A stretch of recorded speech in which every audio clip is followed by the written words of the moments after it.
Pasal apa tadi saya sebut Melayu macam? Kita nak cerita sikit, nak sentuh berkenaan dengan Melayu Islam ataupun Islam Melayu ni.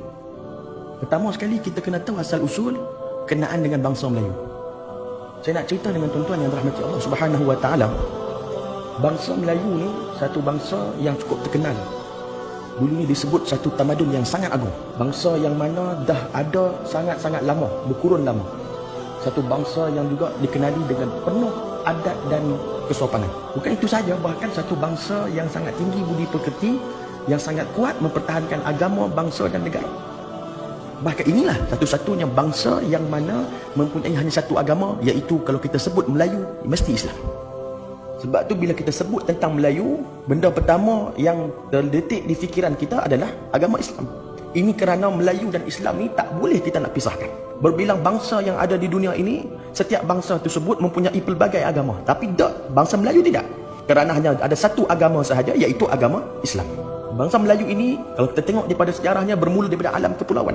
Malah bangsa Melayu merupakan satu-satunya bangsa di dunia ini yang mana habitat asal Melayu itu bukan di atas satu dataran yang besar, tetapi di atas gugusan-gugusan kepulauan. Nama Nusantara, iaitu panggilan lain bagi kepulauan alam Melayu itu sendiri, membawa maksud satu benua yang terdiri dari pulau-pulau.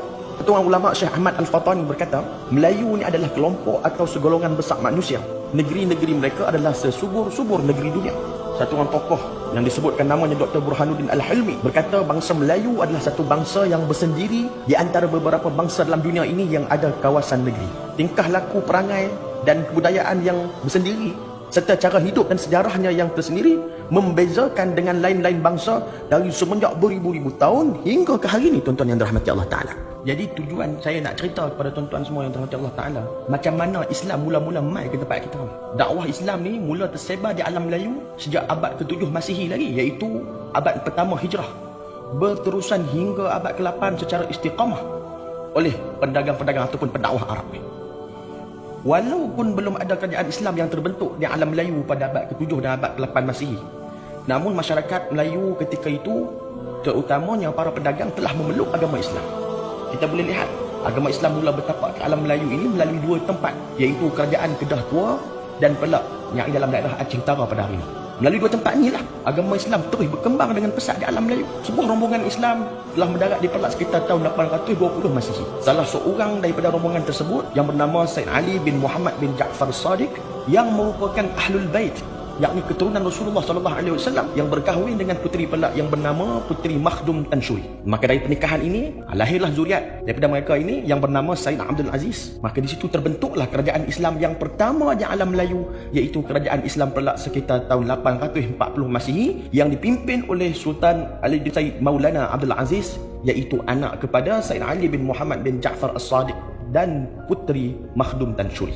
Kerajaan Kedah Tua ni pula dikatakan Islam telah mula bertapak selewat-lewatnya pada abad ke-9 Masihi melalui pedagang-pedagang Arab. Salah satu tokoh dia yang bernama Syekh Abdullah Al-Qumairi Al-Yamani merupakan salah seorang pendakwah yang pertama yang menyebarkan agama Islam pada kerajaan Kedah Tua. Hal ini dibuktikan dapat dikuatkan lagi apabila ahli arkeologi menemui batu cop nama yang tertulis perkataan Ibnu Sirdan, yang mana merupakan kepunyaan anak murid kepada Syekh Abdullah Qumairi. Hubungan kerajaan Kedah Tua dan dunia Arab ni dapat dibuktikan, tuan-tuan, dengan mana dijumpai mata wang shilling zaman Khalifah Al-Mutawallil yang bertarikh tahun 848 Masihi yang ditemui di Lebah Bujang. Bukan itu sahaja, bahkan kerajaan Islam Kedah Tua juga pernah membantu Sultan Salahuddin Al-Ayubi bagi menawan kota Baitul Maqdis dalam misi perang salib.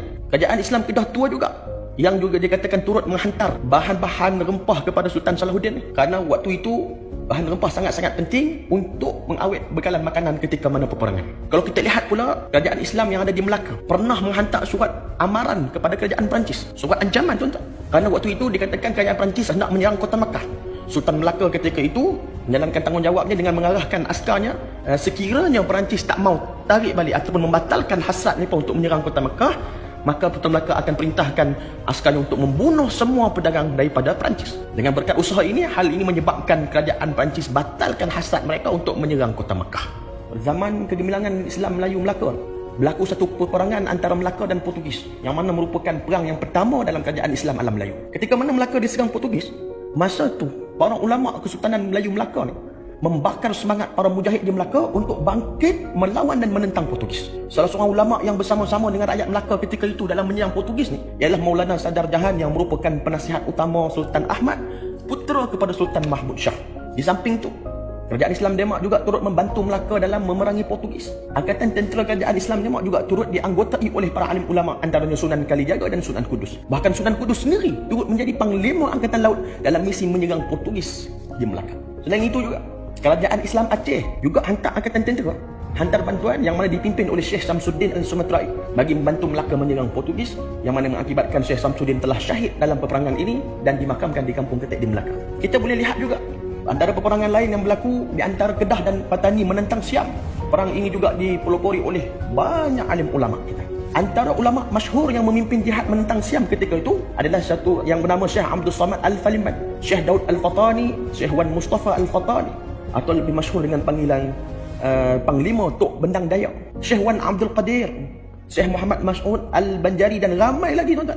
Ketika perang ni berlaku, Syekh Abdul Samad Al-Falimban ni waktu tu ada di Mekah. Bila dapat surat daripada adiknya iaitu Syekh Abdul Qadir bin Syekh Abdul Jalil Al-Mahdani, yang mana merupakan mufti dari Kedah ketika itu, Syekh Abdul Samad terus balik. Sebab apa? Sebab nak bersama-sama berjihad menentang Siam ketika itu. Pada perang yang pertama, Kedah dan Patani telah memperoleh kemenangan. Bahkan Syekh Abdul Samad seterusnya berjuang lagi di Patani dan akhirnya syahid, terkorban di medan perang. Seorang lagi ulama yang turut syahid ialah Syekh Mas'ud Al-Banjari. Beliau juga syahid di medan perang di Kedah. Bahkan di Kelantan juga tuan-tuan yang dirahmati Allah Subhanahu Wa Taala, gerakan menentang penjajah Inggeris juga diketuai oleh seorang ulama yang bernama Tuan Haji Mat Hasan bin Panglima Munas, ataupun kita hari ini lebih kenal dengan gelaran Tok Janggut. Tok Janggut ni dipimpin pasukan jihad dekat Pasir Putih ni, dan sampai dia berjaya menawan pejabat pentadbiran British dekat Pasir Putih. Pada tahun 1915, Tok Janggut bersama dengan angkatan tenteranya diserang oleh pihak British dekat kampung Dalam Pupuh, dan akhirnya Tok Janggut pun syahid di medan peperangan tersebut. Kalau kita tengok pula di Terengganu, satu orang ulama yang sangat berpengaruh iaitu Tuan Guru Haji Abdul Rahman Limbong juga mengetuai gerakan dan pasukan menentang penjajahan Inggeris di Terengganu pada tahun 1928. Pasukan Tuan Guru Haji Abdul Rahman Limbong berjaya menawan bangunan kerajaan di Kuala Berang. Namun tuan-tuan, pasukan polis Inggeris telah melakukan serangan yang mana menyebabkan 11 orang syahid dan angkatan tentera yang lain telah ditangkap dan dipenjara seumur hidup. Dan juga Tuan Guru Haji Rahman Limbong tadi telah dibuang daerah.